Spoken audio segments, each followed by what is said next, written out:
वालेकुम। आप लोग हैं मेरे चैनल ड्रामेटिक नावल्स बाय नूर आसिफ और मैं हूं आपकी राइटर नूर आसिफ। आज सबसे पहले आपको जश्न आज़ादी मुबारक हो। आज़ादी का दिन बहुत बहुत मुबारक हो। होप आप लोगों की आज की छुट्टी बहुत अच्छी गुजर रही होगी। वीडियो की तरफ बढ़ने से पहले आप सबसे रिक्वेस्ट करूंगी कि वीडियो को लाइक करना मत भूलिएगा, चैनल को सब्सक्राइब करना मत भूलिएगा और मुझे बताते रहें कि आपको नावल कैसा लग रहा, आज की एपिसोड कैसी लगी।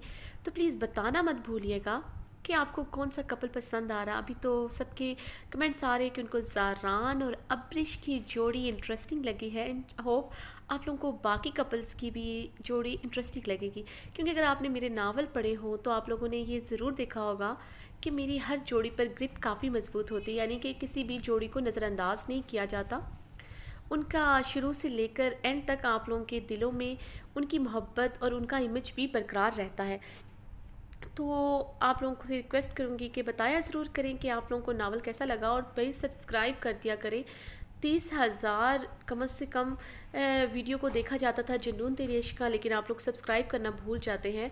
तो सब्सक्राइब प्लीज़ ज़रूर कर दिया करें, एक बटन दबाने की देर है, मेरा चैनल हो जाएगा सब्सक्राइब। आपको कुछ नहीं जाएगा लेकिन मुझे इसका फ़ायदा पहुँचेगा। तो बताया भी ज़रूर करें कि आपको एपिसोड कैसा लग रहा, तो लिखने की वाइब्स आ जाती हैं।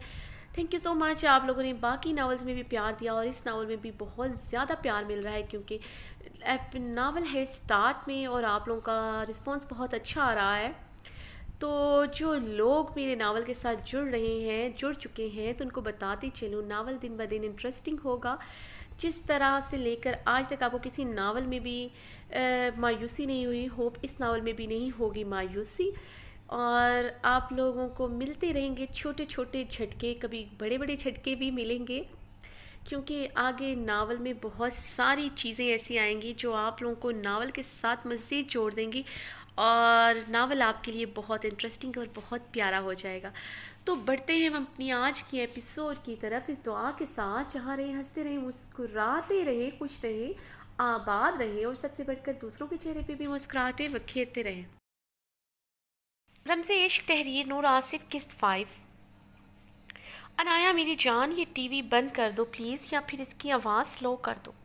अब्रिश ने पास बैठी अनाया से कहा, जो ऊंची आवाज़ में टीवी देख रही थी। अभी आप जानती हैं मुझे स्लो आवाज़ में टीवी देखना पसंद नहीं। अनाया ने आवाज़ मज़ीद तेज़ की थी।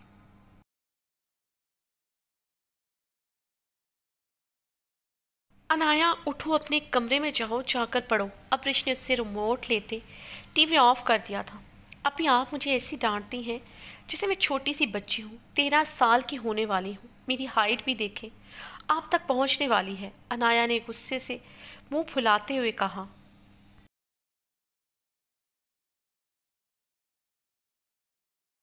जी हाँ, आप सब लोग ही मुझसे बड़े हैं। इस घर में सिर्फ मैं ही छोटी हूँ। सबका मुझे बातें सुनाना फ़र्ज़ है, चाहे वो फिर मामा हो या फिर आहिल। अब ऐसा करो, तुम भी मुझे ही बातें सुना दो। अब्रिश गुस्से से बोली। क्या मुसीबत है आप भी, वहाँ मामा का मूड ख़राब है और यहाँ आपका। अनाया झंझलाते हुए सोफे से उठती अपने कमरे की जानिब बढ़ गई।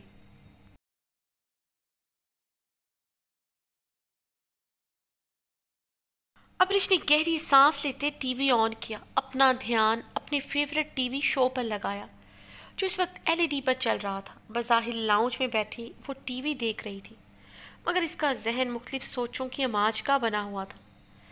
सहले का गुस्सा अभी तक नहीं उतरा था। उन्होंने कसम खा रखी थी उससे बात न करने की, और अब्रिश इस सिचुएशन में झंझला कर रह गई थी।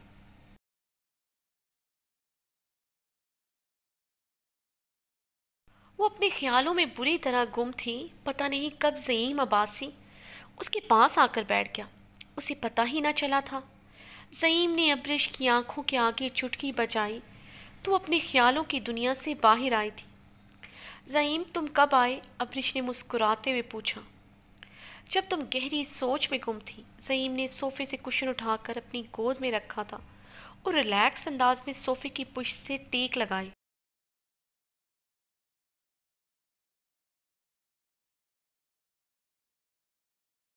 ताया अब्बू कैसे हैं? अब्रिश ने मुस्कुराते हुए ज़ईम की तरफ निगाह की थी। अब्बू बिल्कुल ठीक हैं और आज तुम्हारी बहुत तारीफ कर रहे थे। तुम अपना काम बहुत अच्छे तरीके से कर रही हो, वो तुमसे काफ़ी इम्प्रेस है और मैं भी। सईम ने अब्रिश के हसीन चेहरे पर गहरी निगाहें गाड़ी थी। वो तो इनका बड़ापन है। वो मेरी तारीफ़ कर रही थी। वो सच में बहुत अच्छे हैं, जितना उन्होंने हमें सपोर्ट किया।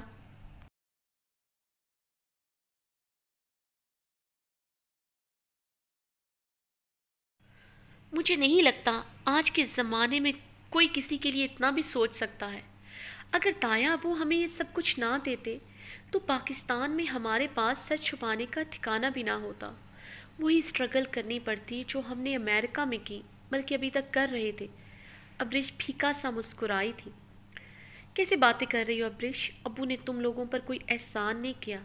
ये तुम लोगों का हक था जो दिया। ये सब कुछ चच्चा का था।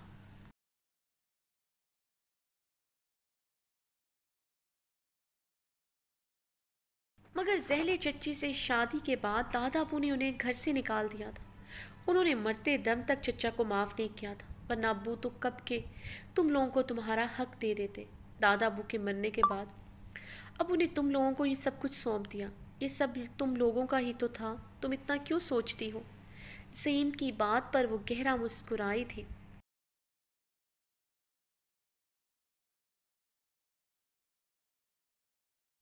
तुम सब बहुत अच्छे हो ज़ईम, लेकिन मैं जानती हूँ ताई को हमारा पाकिस्तान आना अच्छा नहीं लगा।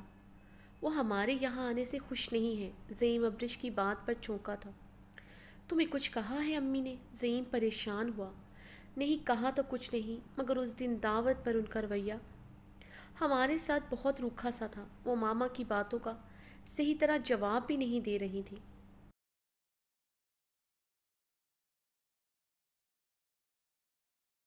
अब्रिश ने आहिस्तगी से बताया।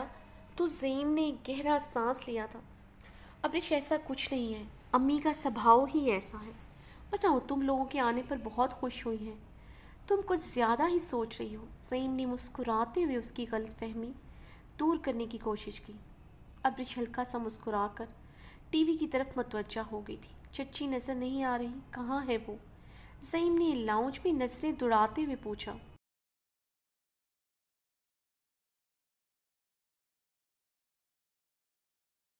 अपने एक कमरे में है, अब्रिश ने लब भींचे कहा। तो सईम ने सीधे होते अब्रिश पर नज़र डाली। वो इससे काफ़ी उदास लगी थी। क्या हुआ अब्रिश, तुम किसी बात को लेकर परेशान हो? कल भी मैं आया था, चच्ची अपने कमरे में थी। तुम्हारे और चच्ची के दरमियान सब ठीक है? सईम ने अब्रिश की खूबसूरत आंखों में देखते हुए पूछा। हाँ ठीक है सब कुछ, अब्रिश ने कहा और फिर ज़ईम की तरफ मतवज्जा हुई।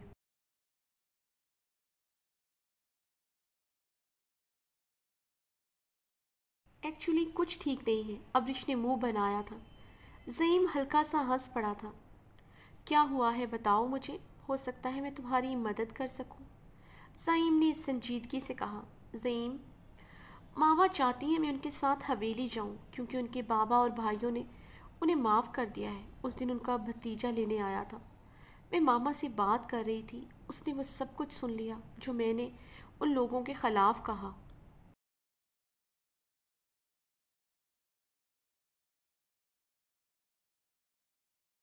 मामा इस बात को लेकर मुझसे अभी तक नाराज़ हैं कि मैंने इनके प्रिंस चार्मिंग भतीजे को नाराज़ कर दिया। जरान के जिक्र पर अब्रिश ने ऐसे मुंह बनाया था जैसे दांतों के नीचे कोई कड़वी गोली आ गई हो। ये क्या कह रही हो तुम अब्रिश? चच्ची पागल हो गई हैं क्या? वो कैसे अपने बाप और भाइयों को माफ़ कर सकती हैं, जिन्होंने सारी उम्र उनका पता नहीं किया? अब अचानक से वो कैसे उन्हें माफ़ कर सकती हैं?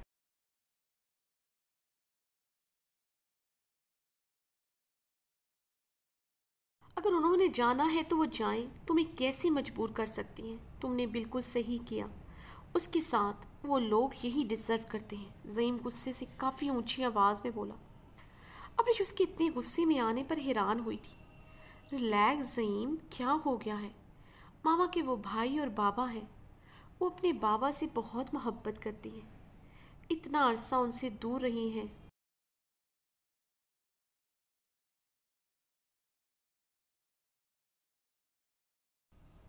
जाहिर है उन्होंने तो माफ़ करना ही था। अब्रिश को ज़ेम की बात अच्छी नहीं लगी थी।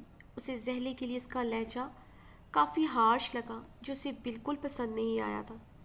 अब्रिश मानता हूँ चच्ची की वो फैमिली है, मगर इन लोगों ने इनके साथ कुछ अच्छा नहीं किया। अगर अब्बू इनकी मदद कर सकते थे तो वो लोग चाहते तो आज तुम लोग भी वैसी ही ज़िंदगी गुजार रहे होते जो वो लोग गुजार रहे हैं। देखा था मैंने तुम्हारे एक कज़न को, कितनी बड़ी गाड़ी में आया था, साथ गार्ड्स की गाड़ी अलग थी।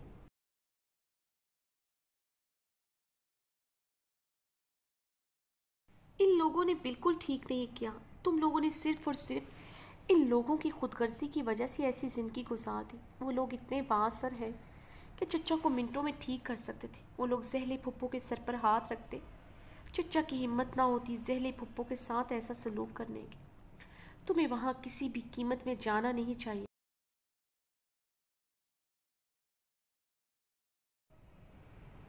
चच्ची जाती हैं तो जाएं, तुम उनके साथ नहीं जाओगे, किसी भी कीमत में नहीं जाओगे। ज़हीम के लहजे में तहक़्क़ुम महसूस करते अब्रिश के चेहरे पर नागवारी का तासर उभरा था।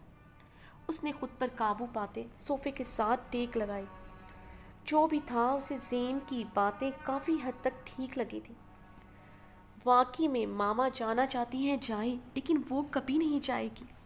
वो इस ज़ारान खानज़ादा की शक्ल नहीं देखेगी। अब्रिश सोफे से टेक लगाए लब काटते मुसलसल सोच रही थी।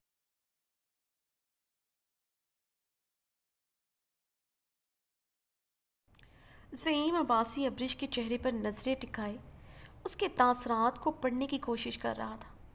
वो अब्रिश की हवेली जाने से काफ़ी डर गया था। उसने उस दिन ज़ारान खानज़ादा को गेट से निकलते देख लिया था। वो इसकी पर्सनैलिटी और इसकी शान व शौकत से काफ़ी मरूब हो गया था। वो अब्रिश को हवेली किसी कीमत पर जाने नहीं दे सकता था।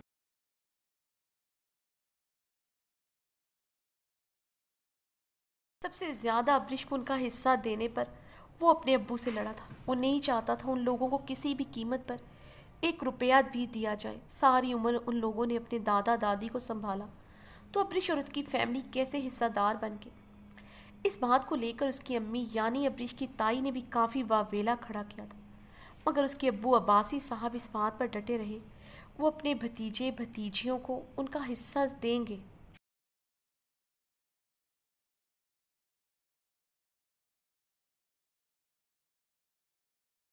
मगर ज़हीम और उसकी माँ के बहुत दबाव डालने पर अब्बासी साहब ने मजबूर होकर इन लोगों को बहुत कम हिस्सा दिया था।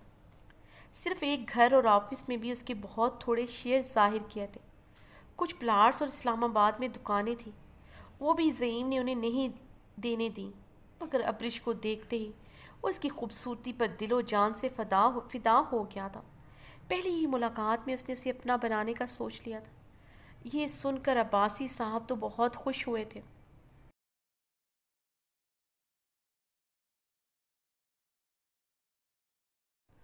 उसकी माँ इस बात पर बहुत बरहम हुई थी। वो किसी बड़े घर से बहू लाना चाहती हैं जो बैंक बैलेंस साथ लेकर आए, ना कि वो लोग अपनी बहू और उसके घर वालों को पालें। दूसरा, वो अब्रिश की बेपनाह खूबसूरती से भी खाइफ हो गई थी, जिसने आते साथ ही उनके बेटे को अपना दीवाना बना लिया था। अगर शादी हो जाती तो ज़हीम बिल्कुल पागल हो जाता। जो जायदाद बच गई है, कहीं अपनी बीवी की खूबसूरती और उसके प्यार में पागल होकर वो भी उसके नाम ना कर दे।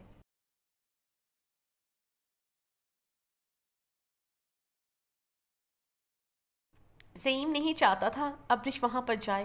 वो किसी भी कीमत पर अब्रिश को अब खो नहीं सकता था। वो वाकई में ज़रान खानज़ादा की पर्सनैलिटी से मरूब हो गया था और अब्रिश की भी खूबसूरती भी नज़रअंदाज करने के काबिल ना थी। कुछ जहले खातून की अपने घर वालों से शदीद मोहब्बत पर भी वो परेशान हुआ था। ज़हीम सोफे से टेक लगाए काफ़ी परेशानी से अब्रिश के चेहरे पर नज़रें जमाए हुए था।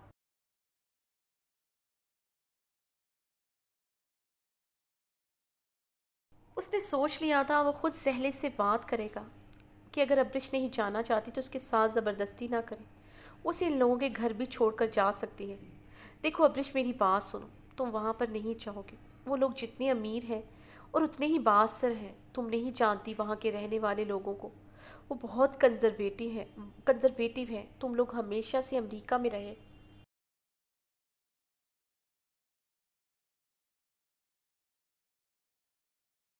की सोच, लिबास, रहन सहन में बहुत फ़र्क है। अब देखो, तुम लोगों को लेने के लिए वो तुम्हारा कज़न अकेला ही आ गया असूलन तो तुम्हारे नाना को तुम लोगों को खुद लेने आना चाहिए था। अगर वो नहीं आए तो उनके घर की किसी खवातीन को साथ आना चाहिए था, लेकिन उनमें से कोई नहीं आया। इसका साफ मतलब है उन्होंने चच्ची को दिल से माफ़ नहीं किया। यकीनन उनको कोई और मकसद है। और यहाँ से ही तुम देखो वो अपनी औरतों को कैसे रखते हैं।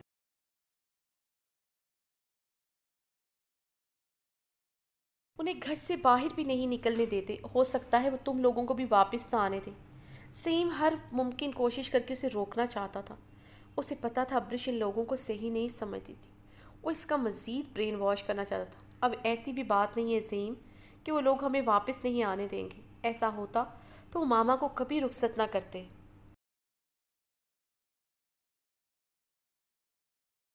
वो अपनी औरतों के लिए होंगे वैसे जैसे तुम कह रहे हो, मगर मैं उनकी घर की औरत नहीं हूँ। ना ही वो मुझे समझते हैं। अब्रिश के जहन में ज़ारान की नज़रें आई थीं जो उसने उसे बाहर की औरत कहकर डाली थी। जो भी है अब्रिश, तुम वहाँ नहीं जाओगी। ज़ेम की अटल लहजे पर अब्रिश को गुस्सा आया था जो उसके चेहरे से साफ झलक रहा था।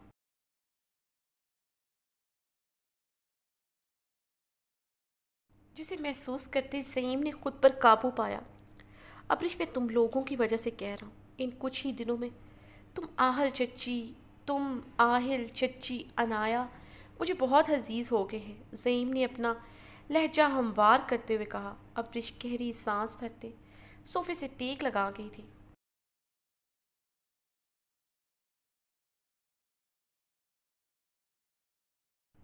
परीगुल किचन में खड़ी दरख्शां और दूसरी मुलाजमाओं पर चिल्ला रही थी। अमीना खानम ने परीगुल की बुलंद आवाज़ सुनकर किचन का रुख किया था। वो बेहद ऊंची आवाज़ पर मुलाजमाओं पर चिल्ला रही थी। परीगुल, क्या हो गया है? तुम इतना ऊंचा बोलकर क्या साबित करना चाहता है? तुम्हारा आवाज़ बाहर तक आ रहा है। शहर से मेहमान आता ही होगा। वो तुम्हारा ऊंचा आवाज़ सुनेगा तो क्या कहेगा? अमीना खानम ने नागवारी से उसे टोका था।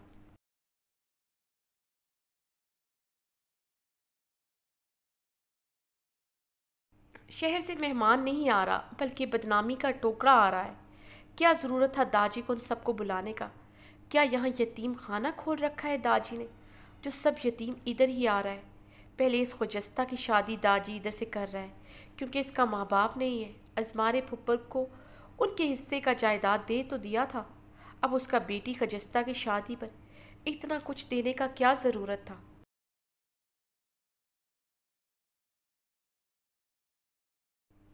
अब जहले बदनामी का टोकरा आ रहा है अपने बच्चों के साथ। अब दाजी को हमदर्दी का बुखार चढ़ गया है। उसको भी दाजी जायदाद में हिस्सा दे देगा। हम सबको क्या मिलेगा? दाजी तो हम सबको कंगला कर देगा। बड़ा ही बगैरत है हवेली का मर्द, जो इतना सब कुछ होने के बाद भी इस जहले को गले से लगा रहा है। परिकुल की बदतमीज़ी और जहर उंगलती ज़बान पर अमीना खानम का रंग सुर्ख पड़ा। परिकुल, कुछ तो शर्म कर लो।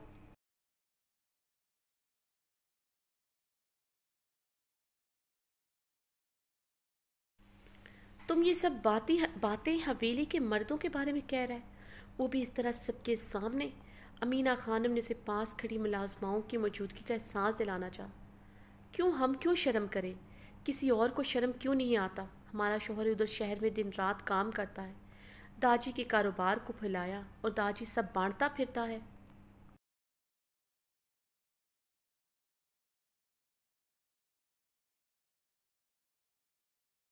खान शादी पर हवेली नहीं आ रहा क्योंकि उसको शहर में बहुत काम है। अपना बीवी बच्चे को वो नज़रअंदाज करता है इस कारोबार के वास्ते, और दाजी को कुछ ख्याल नहीं हमारा।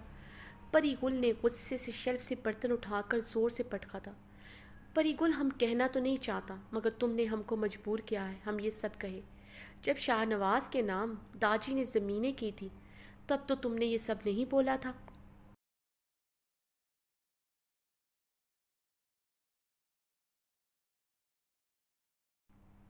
दाजी ने कोई एहसान नहीं किया अपनी पोती को, वो ज़मीनें दी हैं, उसका एहसान हम पर नहीं है। परिगुल अमीना खानम की बात काटते तेज़ लहजे में बोली। तुम पर इस बात का एहसान नहीं तो फिर किस पर है? वो ज़मीनें फरिश्ते के नाम नहीं हुआ बल्कि तुम्हारा भाई के नाम हुआ है। ये पट्टी भी तुमने अपने भाई को पढ़ाया था, हम अच्छी तरह जानता है। हम अरहाम को कुछ नहीं बताता क्योंकि हम परीज़े का सोचता है।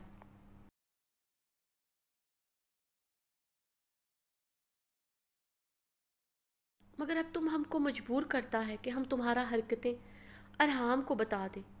अमीना खानम ने गुस्से से धमकी दी। हमारा सास तो अल्लाह को प्यारा हो गया, मगर तुम भी हमारा सास से कम नहीं है। क्या बताएगा तुम अरहाम को? हम भी बताएगा तुम लोग कैसे हमारा और प्रीजे के साथ सुतेला सलूक करता है। हम तो पागल है, दिन रात इधर काम करे और उधर शहर में हमारा मियाँ काम करे। शादी पर जरान तो आ गया है मगर खान नहीं आया।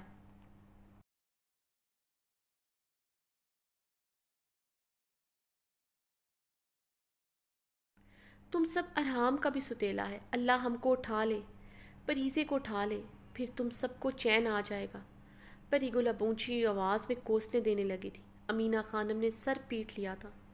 वो क्यों आखिर परीगुल के साथ उलझी? परीगुल तुम्हारा ज़बान नहीं, खंदक है, खंदक जिसका कोई हद नहीं। अमीना खानम उस पर तासुब भरी निगाह डालती चली गई।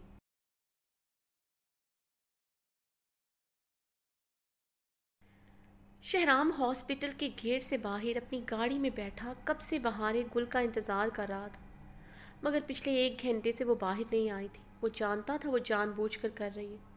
वो हर बार उसे ऐसे ही घंटों इंतज़ार करवाती थी। शहराम खानज़ादा गाड़ी से निकलकर हॉस्पिटल के अहाते में दाखिल हुआ।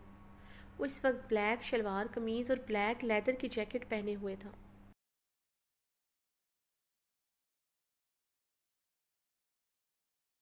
वो अंदर दाखिल हुआ तो बाहर एक कॉरिडोर में किसी लड़के के साथ खड़ी बातें कर रही थी। लाइट ग्रीन ड्रेस के साथ ग्रीन दुपट्टा सर पर लिया हुआ था।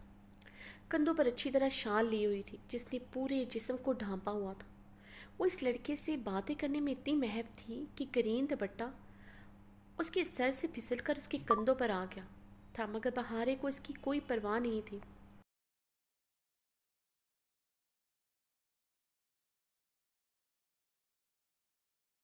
शहराम को देख लिया था मगर वो इससे मुकम्मल नज़रअंदाज किए अभी भी उस लड़के से बातें कर रही थी।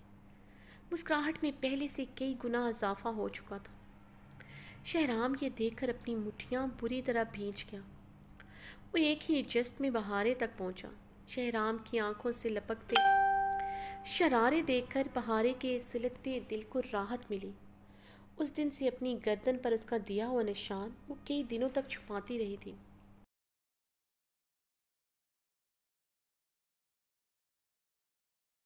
आज उसने उस दिन की बदतमीजी का बदला ले लिया था, वो भी सूद समेत। जानती थी वो शहराम की इज्जत है और शहराम जैसे अनपढ़ जाहिल इंसान के लिए सब बर्दाश्त करना बहुत मुश्किल होगा। शहराम ने बहारे के करीब जाकर उसे कहरबार नज़रों से घूरा था। बहारे ने उसे इस्तहज़ाइया निगाहों से देखते हुए आबरू उचकाई।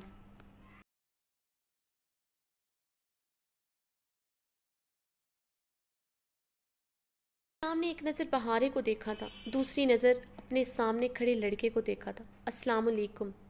शहराम ने मुस्कुराते हुए उस लड़की की तरफ मुसाफे के लिए हाथ बढ़ाया। बहारे की आंखें तहैयर से फैली थी।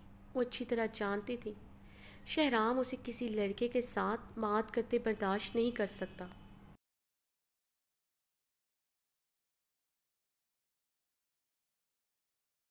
वो सर से दुपट्टा उतारे इस लड़के के साथ मुस्कुराते हुए बातें करके अपना बदला लेने के साथ साथ उसे इश्तियाल में मुब्तला करना चाहती थी ताकि शहराम घर जाकर हंगामा खड़ा कर दे। वो अपनी मोहरे और सबको जिता सके। शहराम उसके काबिल नहीं है।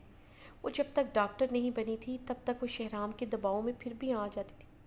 अब उसे जो थोड़ा बहुत डर था वो भी ख़त्म हो गया था।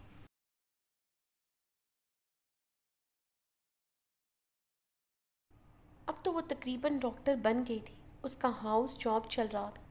फिर उसे डॉक्टरी की डिग्री मिल जाती। फिर उसे शहराम के साथ इस बेनाम ताल्लुक़ की भी ज़रूरत ना थी। वो हवेली से दूर रह कर भी गुजारा कर सकती थी। वो अपने पैरों पर खड़ी हो चुकी थी। उसे शहराम तो क्या, हवेली के किसी भी मर्द की ज़रूरत ना थी। बहारे गुल फटी फटी आंखों से शहराम को देख रही थी जिसके चेहरे के तासरात बिल्कुल नॉर्मल थे,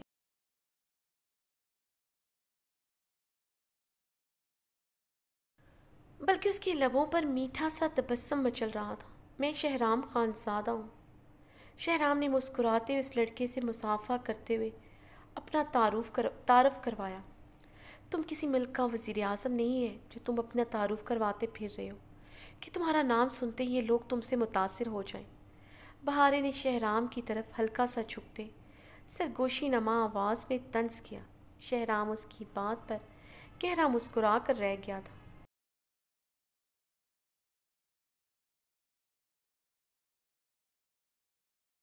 मैं शहराम खानज़ादा बहारे का शौहर।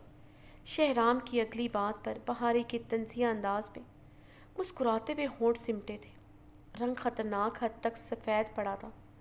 शहराम की गिरफ्त में जकड़ा हाथ भी लरसा था, जिसे शहराम ने महसूस करते उस पर अपने हाथ की गिरफ्त खतरनाक हद तक मजबूत की थी। अपनी सर्द नज़रें उसने अपने सामने खड़े लड़के पर गाड़ी हुई थी, जिसकी नज़रों में वो बहारे के लिए पसंदीदगी देख चुका था।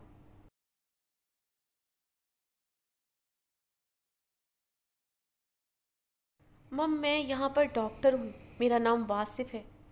बहारे के साथ ही मेरी आज ड्यूटी थी। वो शहराम खानज़ादा की सर्द नज़रों से खाइफ होता मुश्किल ही बोला था, साथ ही अपना हाथ शहराम से छुड़ाने की कोशिश की, जिस पर वो अपनी आनी गिरफ्त बढ़ाए जा रहा था। उसका हाथ शहराम के हाथ में तकरीबन टूटने वाला हो गया था। दर्द की शिद्दत उसके चेहरे से आया थी।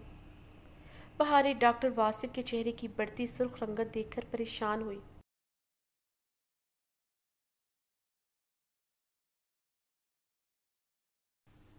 शहराम छोड़ो डॉक्टर वासिफ का हाथ। बहारी ने अपना हाथ शहराम के हाथ पर रखकर डॉक्टर वासिफ का हाथ छुड़वाना चाहा, मगर शहराम ने उसका हाथ बीच में ही पकड़ लिया था। उसे ज़ोर से झटका दिया।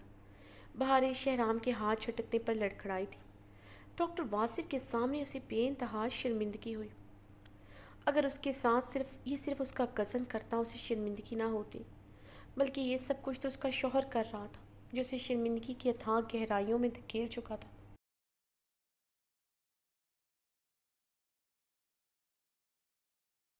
आज तुम्हारा हाथ किसी गैर मर्द के हाथ को छू लेता तो बहारे आज ही तुम्हारा ये हाथ में काट डालता। शहराम ने उसके हाथ को बुरी तरह एक बार फिर से झटका दिया था। शहराम की बात पर बहारे का रंग सुर्ख पड़ा। वो ये सब कुछ डॉक्टर वासिफ के सामने कह रहा था। पहले उसने अपना तारुफ उसकी शौहर की हैसियत से करवाया, अब वो ये सब कुछ कह रहा था। आज उसकी इज्जत का जनाजा निकलने लगा था। अब आसपास खड़े लोग भी मुतवज्जा होना शुरू हो चुके थे।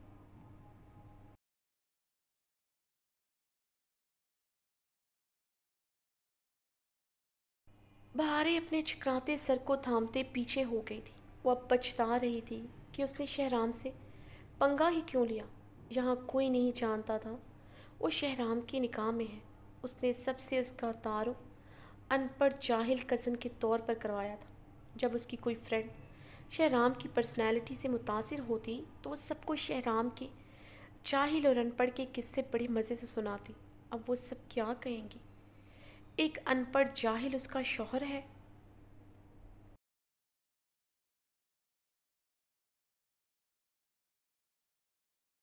बहारे गुल की आंखों में बांसुओं की चादर जमा हुई थी। वाकई में शहराम एक अनपढ़ जाहिल इंसान था, जिसे बात करने की भी तमीज़ ना थी।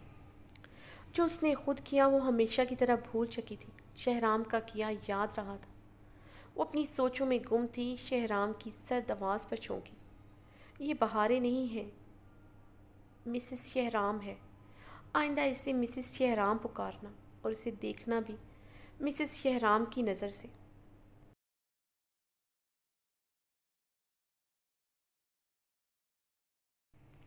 अगर तुमने मेरी बहारे को इन नज़रों से देखा जिससे तुम कुछ देर पहले देख रहे थे, वादा है मेरा तुमसे, तुम्हारी कलाई के साथ तुम्हारा हाथ और तुम्हारे चेहरे पर तुम्हारी आंखें नहीं रहेंगी। शहराम सर्द अंदाज में बोलता बहारे का हाथ पकड़ता वहाँ से चला गया।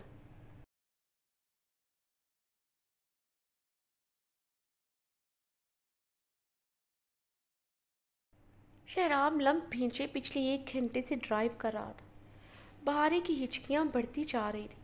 वो पिछले 1 घंटे से मुसलसल रो रही थी। शहराम ने गुस्से में गाड़ी की स्पीड खतरनाक हद तक बढ़ाते हुए स्टीयरिंग को एक तरफ घुमाते हुए गाड़ी को ज़ोरदार झटका दिया, तो बहारे अपना तवाज़ुन बरकरार न रख सकी। गाड़ी के दरवाजे के साथ जा लगी।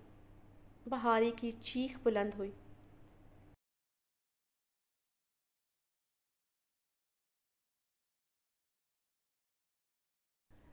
शहराम, अगर तुम मुझे मारना चाहते हो तो सीधी तरह एक दफ़ा ही क्यों नहीं मार देते? बहुत अच्छा मौका है इन पहाड़ों से। मुझे धक्का दे दो ताकि तुम्हारी एक दफ़ा ही मुझसे जान छूट जाए। बहारे रोते हुए पूरी कुव्वत से हलक फाड़ कर चीखी थी। सही कह रही हो तुम बहारे, दिल तो यही कर रहा है, इस पहाड़ से इस गाड़ी को गिराकर एक दफ़ा ही अपनी और तुम्हारी जान ले लूं।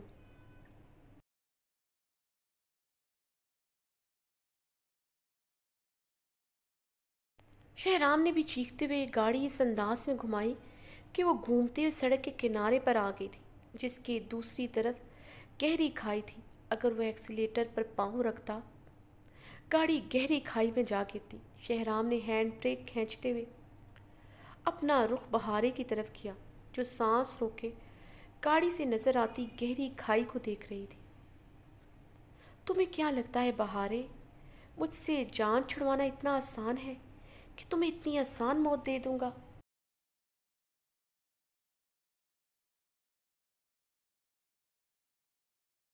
यहाँ से नीचे गिरकर तुम्हारा काम तो 1 मिनट में तमाम हो जाएगा।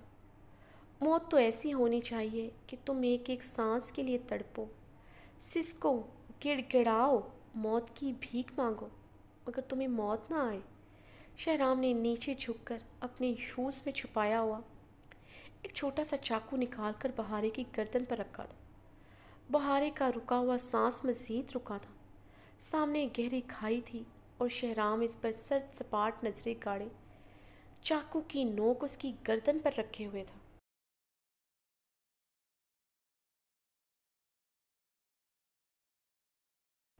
बहारे अपना सांस रोके अपनी क्रिस्टल आंखों से शहराम को बेयकीनी से देख रही थी, जिसकी आंखों में सर्द और सपाटपन नुमाया था, जहाँ कोई जज्बा, कोई हमदर्दी ना थी। बहारे गुल की आंखें खौफ से ख़तरनाक हद तक फैली। अब उसकी नज़रें चाकू की तरफ थी, जिसकी नोक का दबाव वो अपनी गर्दन पर महसूस कर रही थी। शहराम ने इस चाकू की नोक उसकी नाजुक दूधिया गर्दन पर बढ़ाई थी।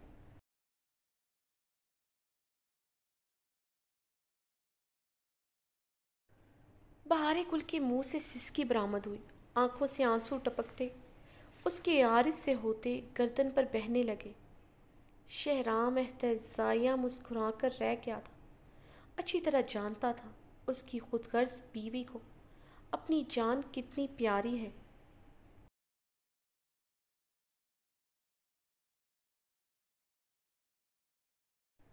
शहराम उसके आंसू और उसकी आंखों में खौफ यकसर नज़रअंदाज कर गया था।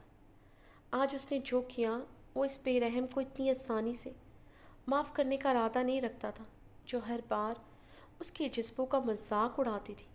वो जानता था उसने जानबूझकर अपना दुपट्टा सर से उतारा था, और डॉक्टर वासिफ से भी वो बिला वजह फ्री हो रही थी। वो जानता था उसे तकलीफ़ पहुंचाकर वो खुशी महसूस करती है।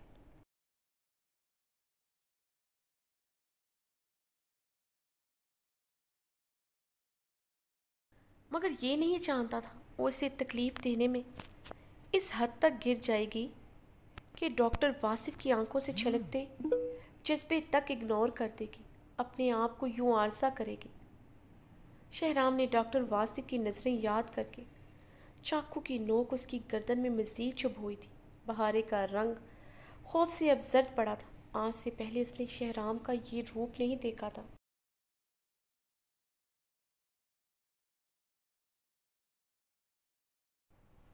इससे पहले वो उसकी आंखें गिड़गिड़ा कर अपनी जान की भीख मांगती। शहराम की बेतासर आवाज़ उसके कानों से टकराई। मैं इस चाकू से तुम्हारे छोटे छोटे टुकड़े करूँगा।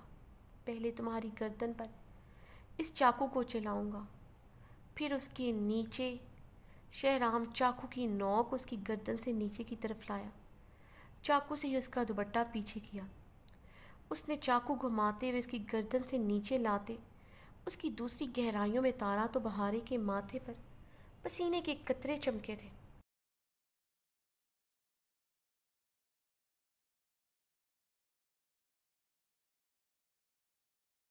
आंखें तक नहीं झपका रही थी, वो इतना शहराम से डर गई थी। शहराम उसके माथे पर पसीना चमकता देखकर खफीफ सा मुस्कुरा गया। क्या हुआ बहारे, इतना डर क्यों रही हो? ये माथे पर पसीना क्यों चमक रहा है? ऐसी मौत नहीं चाहिए। इस पहाड़ी से कूदना है तुम्हें? चलो फिर तुम्हें इस पहाड़ी से धक्का दूँ। शहराम ने इसका हाथ पकड़कर खींचा तो गाड़ी ज़रा सी डोली थी।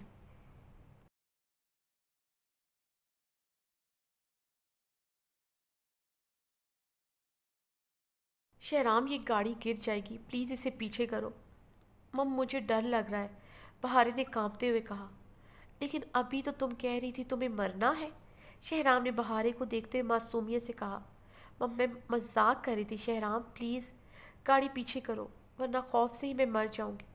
बहारे की अब खौफ से आवाज़ तक नहीं निकल पा रही थी।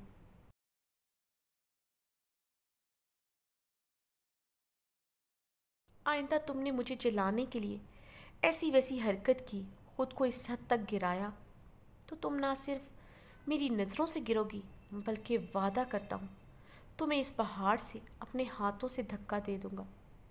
तुम्हारी लाश तक नहीं मिलेगी। अपनी आंखों से देख लो इस सड़क से पार की गहराई। शहराम ने उसे घूरते हुए गाड़ी बैक करते हुए स्टार्ट की। बहारे की अब हल्की हल्की सिसकियां शुरू हो चुकी थी।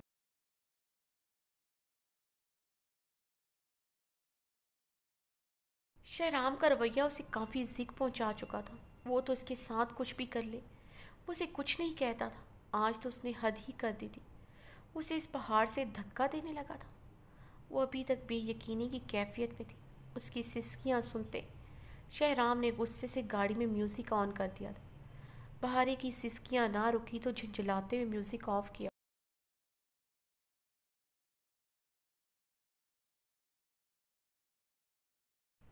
क्या मुसीबत है, कब तक मुझे ये बेसुरा म्यूज़िक सुनाओगी? शहराम ने ज़िद होते कहा। मुझे यकीन नहीं आ रहा शहराम, तुमने मुझे मारने की कोशिश की। बहारे ने बेयकीनी से कहा। मुझे भी यकीन नहीं आ रहा था जब तुमने सर से दुपट्टा जानबूझकर उतारा था और मुझे गुस्सा दिलाने के लिए तुम बिला वजह उस डॉक्टर से फ्री हो रही थी। शहराम की बात पर बहारे एक पल के लिए गड़बड़ाई।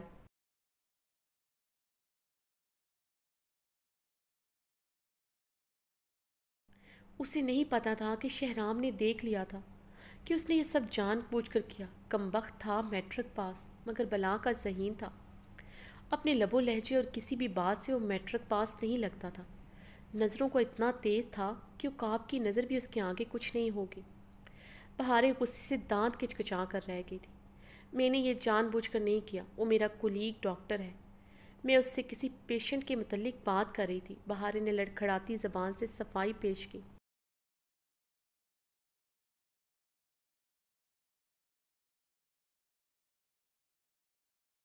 ये मुझसे बेहतर तुम जानती हो तुम क्या बातें कर रही थी, शहराम ने तंजिया अंदाज में कहा।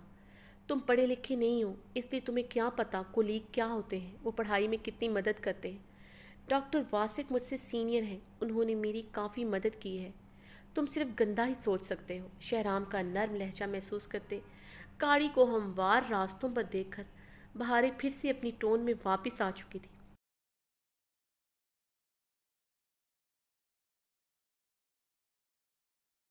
ठीक कह रही हो, मुझे कुछ नहीं पता। मैं गंदा इंसान हूँ और गंदा ही सोच सकता हूँ। तुम पढ़ी लिखी डॉक्टर हो जिसकी सोच बहुत साफ सुथरी है। मैं सिर्फ इतना जानता हूँ, तुम मेरी इज्जत हो। तुम पर किसी की भी नज़र मैं बर्दाश्त नहीं कर सकता, चाहे वो नज़र अच्छी हो या चाहे वो बुरी हो। मगर शहराम खानजादा को तुम पर किसी की भी नज़र गवारा नहीं। शहराम ने सड़क पर नजरें जमाए सपाट लहजे में जवाब दिया।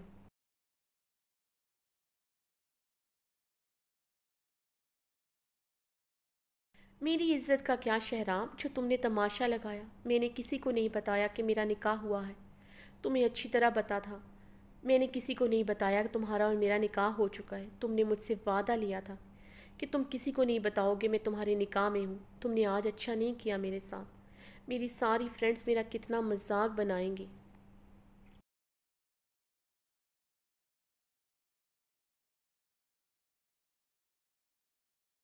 मैं कैसे सबका सामना करूंगी? बहारे एक बार फिर से रोना शुरू हो चुकी थी। आज शहराम ने जो किया वो भूल नहीं पा रही थी। जानता हूँ ये निकाह तुम्हारे लिए नहीं बल्कि मेरी ज़ात तुम्हारे लिए शर्मिंदगी का बायस है। अब तुम कैसे बताओगी सबको कि बहारे गुल जो एक काबिल डॉक्टर है उसका शौहर सिर्फ मैट्रिक पास है। यकीनन तुमने सबको मेरे मैट्रिक पास होने का बता दिया होगा।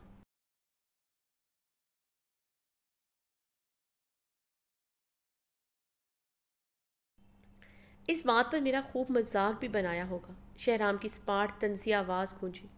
बहारे उसके तंज में छुपा मतलब बखूबी समझ चुकी थी, यानी वो हर चीज़ से बाखबर था। अब जो भी है बहारे, सबको पता तो चल गया है। अब जितना मर्जी सोग मना लो। अब तुम्हें वहाँ सब मिसेस शहराम कहकर पुकारेंगे। शहराम ने उसका मजाक उड़ाया।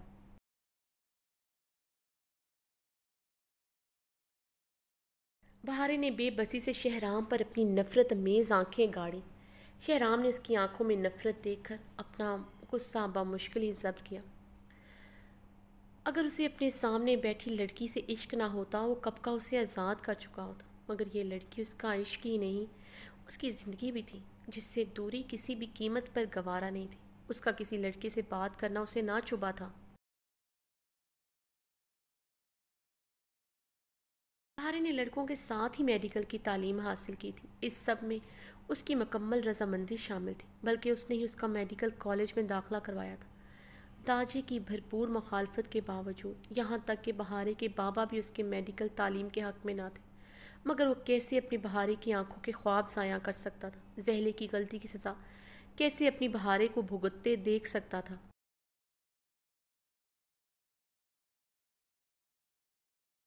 इसलिए उसने अपनी जिम्मेदारी पर बहारे का मेडिकल कॉलेज में दाखिला करवाया। मगर आज बहारे के एक्ट से उसे बेइंतहा तकलीफ़ पहुंची थी। उसकी जगह कोई भी होता तो बहारे को इस बात की सख्त सज़ा देता। अगर आज वो इस पर सख्ती ना करता वो मज़ीद नडर हो जाती, दोबारा इससे बढ़कर ऐसी कोई हरकत कर सकती थी। बहारे की हर गलती, हर बदतमीज़ी माफ़ कर सकता था, मगर उस पर किसी की एक नज़र बर्दाश्त नहीं कर सकता था।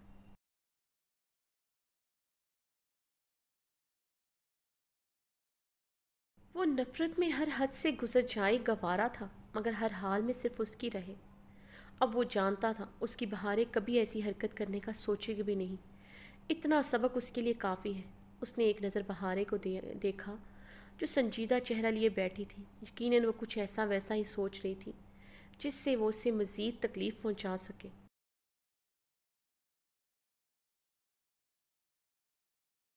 बहारे, एक बात याद रखना, तुम सिर्फ मेरी हो। अगर आइंदा तुम किसी लड़की के करीब भी गई, किसी लड़के के करीब भी गई, मैं उसी पल रुखसती करवा कर तुम्हारा हवेली से बाहर निकलना भी बंद कर दूंगा। शहराम का लहजा अटल और मजबूती लिए हुआ था। तुम मुझे धमकी दे रहे हो शहराम? मैं इतना पढ़ लिख कर सिर्फ तुम्हारी बीवी बनकर रहूँगी? ये तुम्हारी भूल है। मैं तुम्हारी निकाह, तुम्हारी ज़िंदगी और इस हवेली से भाग जाऊँगी। बहारे ने चीखते हुए धमकी दी।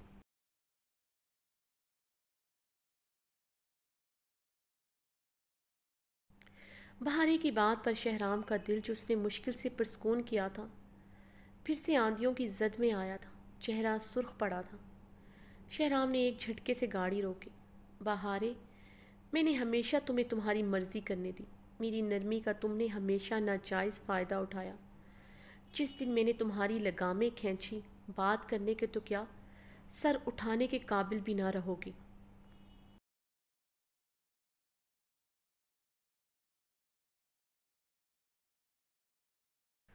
आइंदा मुझे धमकी दी तो मैं कसम खाता हूँ अपनी मोरे की, तुम्हारी जान मैं अपने हाथों से लूँगा। समझ आई मेरी बात तुम्हें? शहराम बेहद ऊंची आवाज़ में धाड़ा था। बहारे उसकी धाड़ पर लरस कर रह गई थी। ये पहली दफ़ा था शहराम उस पर इतनी बुरी तरह चलाया था। वो जानती थी वो अपने मोरे से बहुत प्यार करता है, वो इनकी झूठी कसम नहीं खा सकता। बहराम बहारे शहराम का सुर्ख संजीदा चेहरा देखकर खामोश हो गई थी।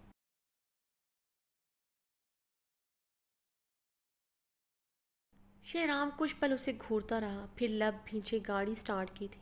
दोनों ने सारे रास्ते एक दूसरे से बात नहीं की थी। शहराम ने फुल स्पीड में गाड़ी भगाई। हवेली में दाखिल होते ही बहारे गाड़ी से उतरकर अंदर दाखिल हुई तो शहराम गाड़ी बैक करता, हवेली से निकालता, गाड़ी भगा कर ले गया। अब रात भर ठेरे पर उसके लफ्ज़ों का जहर अपने अंदर उतार कर खुद को जलाना था।